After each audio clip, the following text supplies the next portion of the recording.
My girlfriend left me with her niece, then went to a luxury resort on my credit card, so I made one move, and what followed exposed her completely. I'm Jake, 33, and I met Lexi, 29, at a coffee shop about a year and a half ago. It was one of those cute movie-like moments.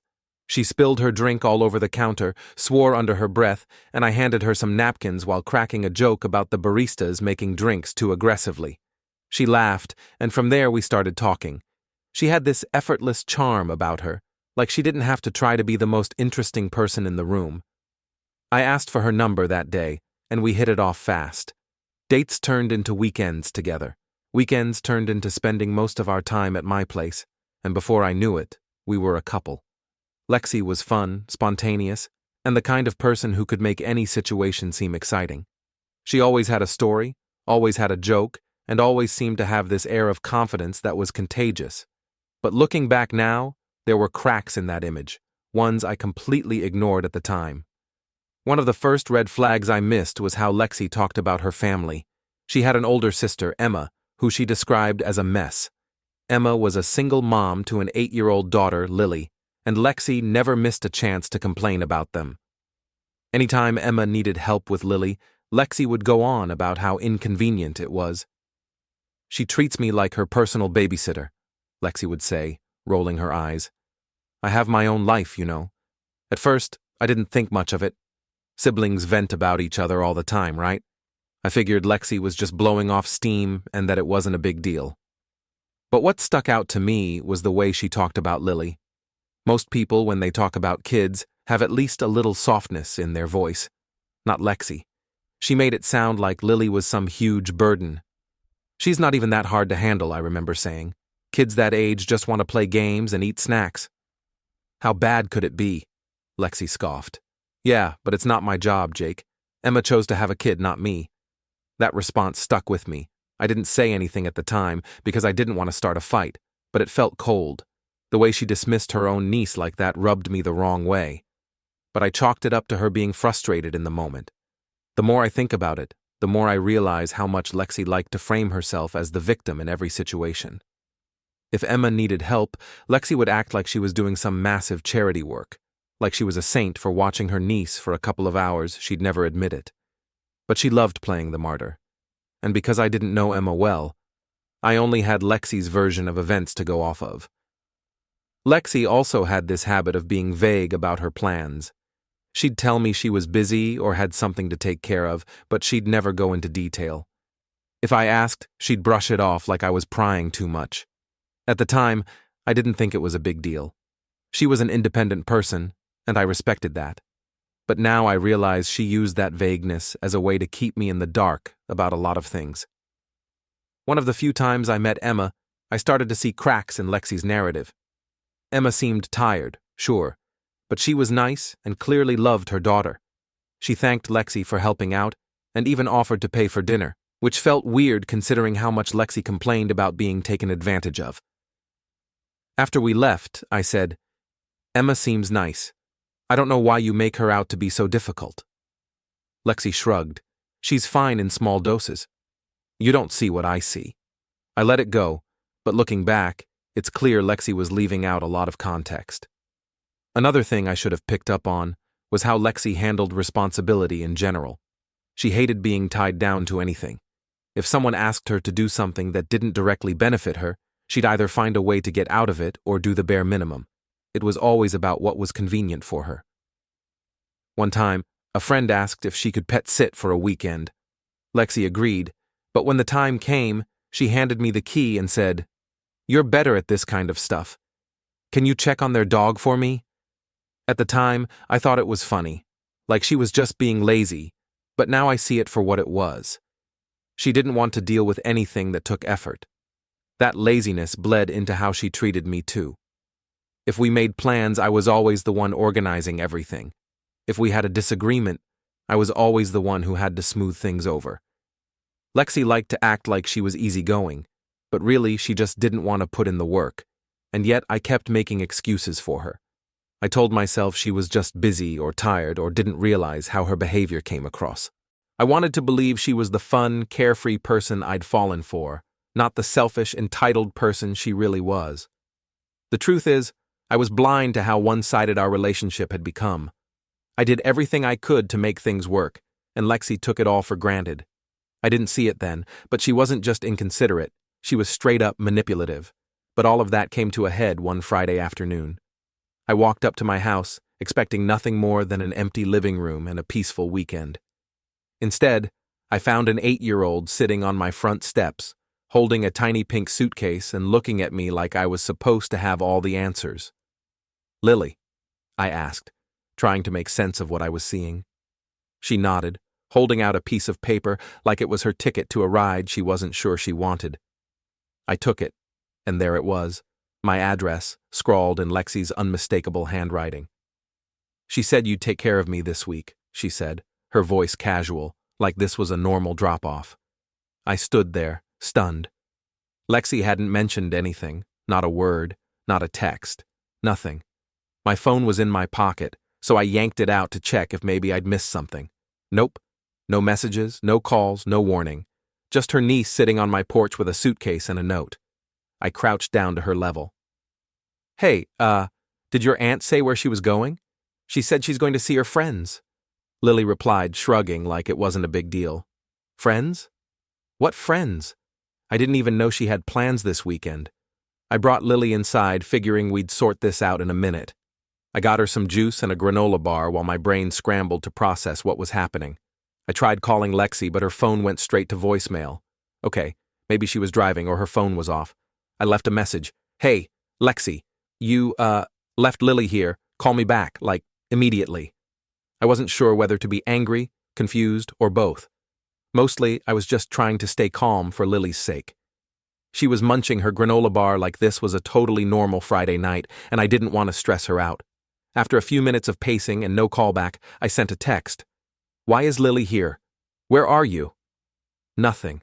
I decided to ask Lily a few more questions, keeping my tone light so she wouldn't feel like she'd done anything wrong. "So, your mom's at work, right? And Aunt Lexi said she'd watch you?" "Yeah," Lily said. "She said she had to go see her friends, but you'd be fine watching me." Fine watching her? Was this some kind of sick joke? I opened the suitcase to see what Lexi had packed for her. Inside, there was one change of clothes, a stuffed animal, a half-empty pack of crayons, and a coloring book. That was it. No snacks, no pajamas, not even a toothbrush.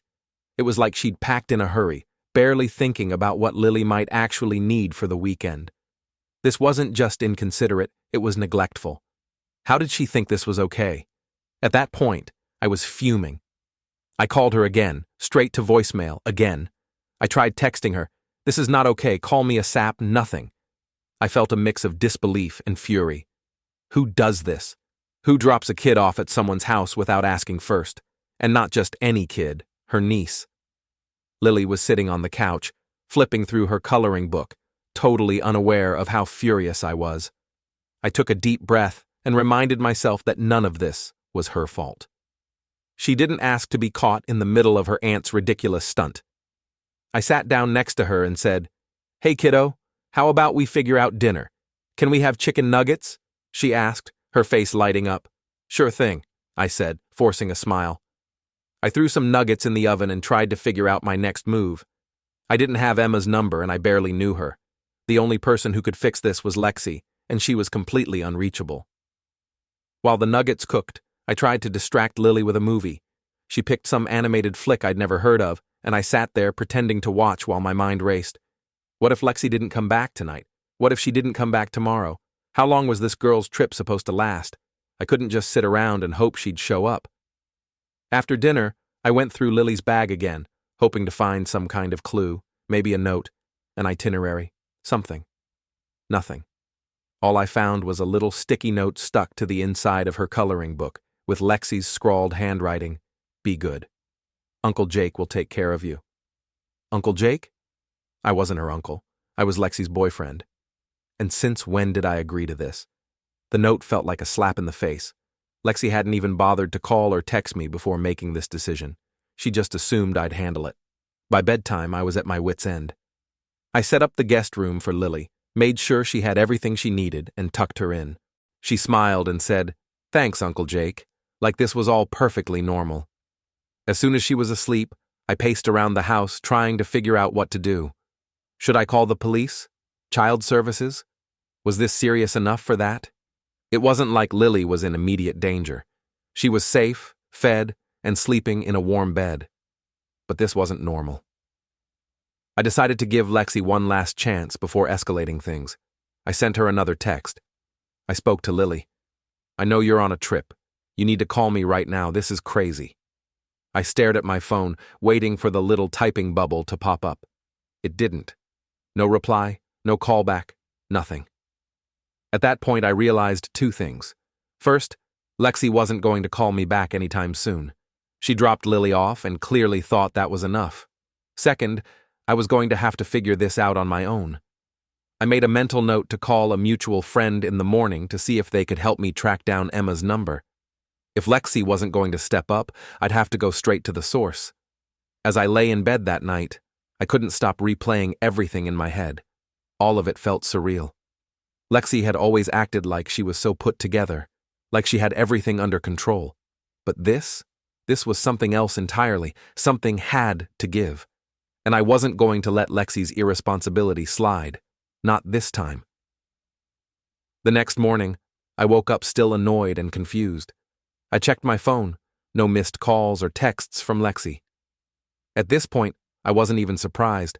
I got up, made Lily some breakfast, and tried to focus on her instead of the mess Lexi had dumped on me. Lily was a sweet kid, totally unbothered by the chaos her aunt had caused. She chatted about her favorite shows while munching on her pancakes, and I nodded along, trying not to let my frustration show. Once breakfast was done, I set her up with some cartoons and started making calls. My first priority was to get in touch with Emma. I didn't have her number, but I figured someone in our circle might. I called a mutual friend, Sarah, and explained the situation. Wait, Lexi dropped her niece at your place without telling you? Sarah sounded as shocked as I felt. Yeah, I said. And now she's off on some girl's trip, completely unreachable. Do you have Emma's number? I need to let her know what's going on. Sarah paused for a moment before saying, I don't have her number, but I know someone who might. Let me text you in a bit. I thanked her and hung up, already feeling a little better. At least I was doing something to fix this. While I waited for Sarah's update, I started cleaning up the kitchen. That's when it hit me. I still didn't know where Lexi actually was. She'd told Lily she was visiting friends, but that was vague as hell. I grabbed my phone and decided to do some digging. I opened Instagram and sure enough, there she was, posting stories like nothing was wrong. The first one was a selfie by a pool, captioned, "Finally some me time." The next was a boomerang of her clinking glasses with her friends. And the one after that was a group photo with the location tagged Miami Beach Resort. I felt my blood boil. Lexi wasn't just hanging out with friends. She was living it up at a luxury resort, while I was stuck babysitting a child she'd abandoned on my doorstep. And she didn't even seem to care. I kept scrolling through her posts, trying to piece together the timeline. She'd been bragging about this trip all week, but I hadn't paid much attention at the time. Now it all made sense. While I was working and planning for a quiet weekend, Lexi was packing her bags and plotting her escape. The more I scrolled, the angrier I got. It wasn't just the trip, it was the sheer audacity of it all. She hadn't asked me to help, hadn't even bothered to warn me.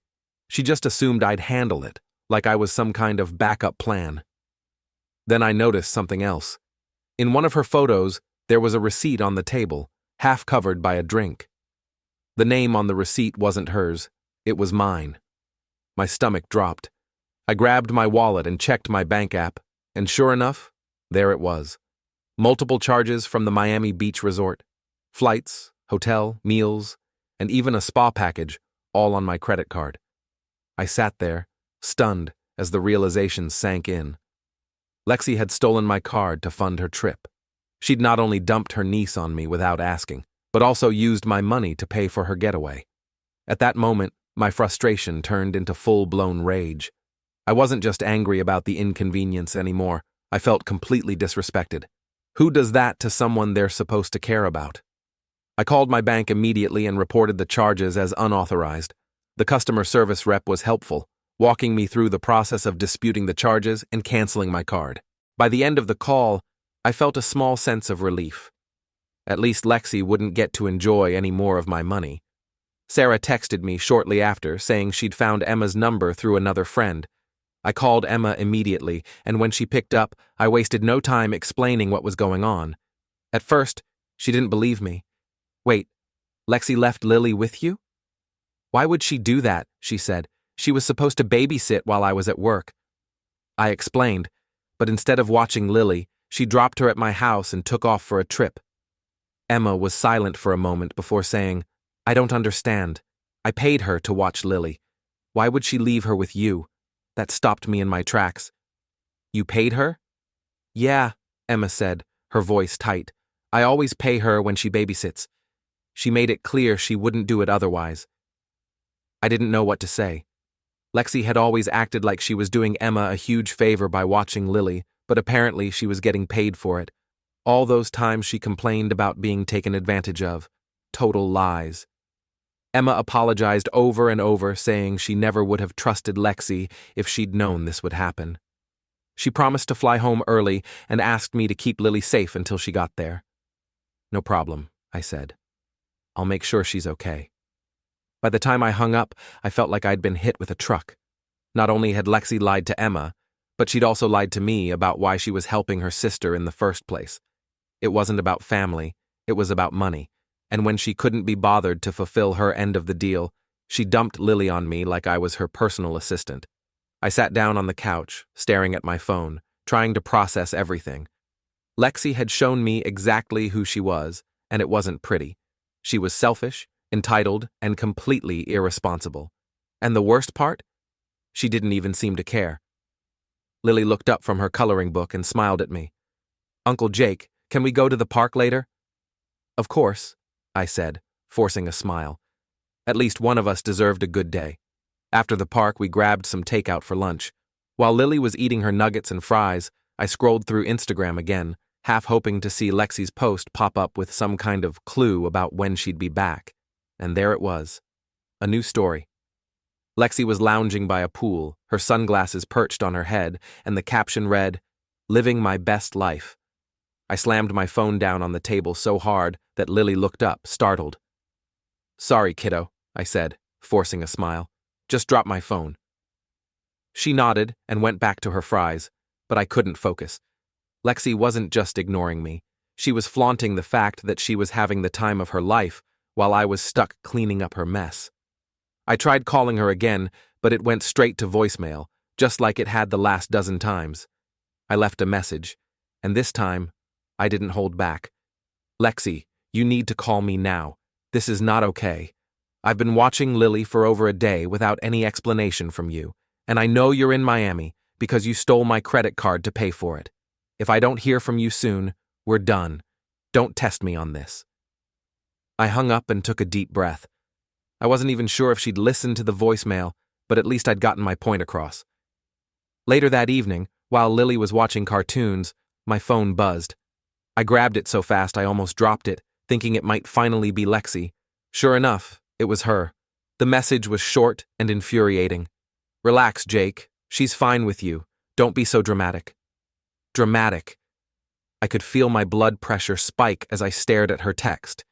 She had the nerve to call me dramatic after everything she'd done? I fired back immediately. "This is not about being dramatic. You abandoned your niece without asking me, stole my credit card, and disappeared. This is unacceptable. You need to come back now." Her response came almost instantly. Jake, chill out. You're good with kids. It's just for a couple of days." At that point, I wasn't even mad anymore. I was furious. She wasn't just ignoring the problem, she was acting like it didn't even exist. I didn't bother replying. I needed to cool down before I said something I couldn't take back. Instead, I called Emma again to let her know what was going on.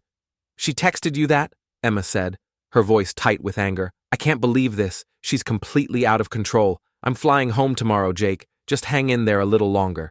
I told her not to worry and that Lily was fine, which was true. Despite everything, Lily was still her cheerful self, drawing pictures and telling me stories about school. She had no idea the adults in her life were completely losing it.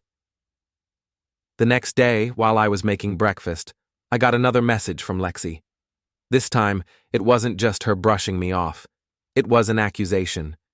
"You're seriously ruining my trip. I trusted you to handle this, and now you're acting like a child. Grow up, Jake." That was it. I wasn't going to let her twist this around and make me the bad guy. I called her, and this time, she actually picked up. "Finally," I said, my voice sharp. "What the hell is wrong with you, Lexi?" She sighed, like I was the one being unreasonable. "You're so dramatic, Jake. I trusted you because you're good with kids. This isn't a big deal. You're just overreacting. I was so mad I could barely think straight." "You know what? Don't bother coming back here. We're done. I've had enough of your selfish crap." "Jake, don't be stupid," she said, her voice rising. "You're going to break up with me over this? Seriously? You're such a—" I hung up before she could finish. I wasn't going to sit there and let her insult me after everything she'd pulled. After the call, I blocked her number. I was done letting her push me around and make me feel like I was the crazy one. When Emma's flight landed later that evening, she came straight to my house to pick up Lily. I told her everything that had happened. Emma was livid. "She's going to pay for this," she said, holding Lily close. "I'll make sure of it." After they left, I thought things might finally start to settle down, but I was wrong. This wasn't over, not by a long shot. The chaos Lexi unleashed didn't end the moment I kicked her out of my life. In fact, that's when the fallout truly began. I started by following up with my bank. The customer service rep I spoke to had been great about disputing the charges when I first called, but now they wanted more details for their investigation. I forwarded them screenshots of Lexi's Instagram posts, showing her tagged at the Miami Beach resort, along with copies of my bank statements highlighting the unauthorized charges. "We'll escalate this to our fraud department," Rep told me. "If the charges were made without your authorization, we'll flag them and notify the proper authorities." Hearing that felt like a small victory. Lexi thought she could get away with using my money for her selfish trip, but now it was going on record as fraud. The next call I made was to the Miami Beach resort. I explained the situation to their customer service team, letting them know the charges were disputed because Lexi had used my card without permission. The woman on the other end sounded appalled. "I see the reservations," she said. "It looks like 2 nights were already completed, but the remaining nights have been canceled." "Great," I said. "And what happens now?" "Well," she continued, "since the payment is under investigation and flagged as unauthorized, her account here will also be flagged for fraud. She won't be able to book with us in the future." That was the icing on the cake. Lexi loved flaunting her luxury trips, and now one of her go-to spots was banning her. It wasn't going to undo the damage she'd done, but it was a step in the right direction. Meanwhile, Emma and I stayed in close contact. She was furious and laser-focused on making sure Lexi couldn't pull a stunt like this again. "I filed a CPS report," Emma told me during one of our calls. I explained everything, how Lexi agreed to babysit Lily, then abandoned her at your house without asking, and how you had to step in to make sure she was safe. "Good," I said. "What else can I do to help?" "They might ask for a statement from you," she said. "Having your perspective as someone who was directly impacted will strengthen the case." It didn't take long for CPS to reach out. They wanted me to give a full account of what had happened, and I didn't hold back. I told them how I found Lily on my doorstep, how Lexi ignored my calls and texts for days, and how she left Lily with barely enough supplies for a weekend. She didn't even bother to confirm I was home, I told the caseworker. If I'd been out of town, Lily would have been stranded. The caseworker was taking notes the entire time, occasionally asking clarifying questions. Then they asked about the credit card situation, and I explained how Lexi had used my card to book her trip. I sent them copies of my dispute with the bank and screenshots of Lexi's social media posts, which made it painfully obvious she was living it up on stolen money. "This is very concerning," the caseworker said. "Thank you for providing these details. We'll follow up with Ms. Lexi as part of our investigation." Hearing that gave me a sense of validation. Lexi couldn't spin this into some harmless misunderstanding when the evidence was piling up against her. Emma wasn't stopping with CPS either. She'd also hired a lawyer to explore legal options, including pressing charges for reckless endangerment. When she called to update me, I could hear the frustration in her voice. "I trusted her, Jake," Emma said. I thought she'd finally stepped up and wanted to help with Lily, but she only cared about herself. I'm done giving her the benefit of the doubt. Same here, I said. She's been acting like none of this matters, but she's about to get a reality check. Emma's lawyer was building a strong case, and the evidence I'd provided was a big part of it. Between the CPS investigation, the flagged charges at the resort, and my bank's fraud inquiry, Lexi was getting hit from all sides. But of course, Lexi wasn't going down without a fight. She started messaging mutual friends, spinning her own version of events to make herself look like the victim. According to her, I was overreacting and ruining her life over what she claimed was just a misunderstanding. A few friends reached out to ask what was going on, and I didn't hold back. I sent them the same screenshots I'd sent to CPS. It didn't take long for the truth to spread. One friend, Sarah, summed it up perfectly. Yeah, she's screwed. Nobody's buying her story anymore. Then, one evening, Lexi showed up at my house unannounced. I heard the pounding on my door and knew exactly who it was before I even looked through the peephole. "What do you want, Lexi?" I said, opening the door just enough to keep her from barging in. "This is ridiculous," she snapped. "You're ruining my life over one mistake. You didn't have to call CPS, Jake. You didn't have to cancel my trip." Her tone was somewhere between anger and desperation, but I wasn't buying it. One mistake? You dumped your niece at my house without asking, stole my credit card, and disappeared for days. That's not a mistake, Lexi. That's a pattern of selfishness. She rolled her eyes, like I was the one being unreasonable. She's fine, isn't she? You're acting like I abandoned her in the middle of nowhere. She was safe with you. That's not the point, I said, my voice rising. Lexi started to argue, but I wasn't interested in hearing her excuses. "We're done, Lexi. You need to leave." She shouted something about me being petty and vindictive as she stormed off, but I didn't care. Let her throw a tantrum. It didn't change the fact that she'd burned every bridge she had. By the end of the week, the fallout was impossible for Lexi to ignore. CPS was fully involved, her bank account was flagged for fraud at the resort, and Emma's lawyer was preparing to press charges. Even her family was furious with her. Emma told me their mom had called to apologize for Lexi's behavior, saying she's going to have to learn the hard way. After weeks of chaos, the storm that Lexi unleashed on my life finally started to calm down. But not before she got a front row seat to the consequences of her own selfishness. Watching her downfall was like watching someone trip over their own mess, and honestly, it felt damn satisfying. Let me set the stage. CPS had launched their investigation. The Miami Beach resort flagged her for fraud, my bank was moving forward with its inquiry, and Emma's lawyer was gearing up to press charges. Every door Lexi tried to escape through slammed shut, and she was finally realizing she couldn't charm or lie her way out of this one. But of course, Lexi didn't go quietly. Even as everything fell apart around her, she tried to shift the blame onto anyone but herself. She posted a long, melodramatic rant on social media about how she was being targeted by people who didn't understand her situation. "Everyone needs to calm down," she wrote, "because this is all a misunderstanding. I trusted the wrong people, and now I'm paying for it. It's so unfair." Unfair? That word hit me like a slap. Lexi thought it was unfair that she was being held accountable for abandoning her niece and stealing my money. She had some nerve. The comments on her post were divided.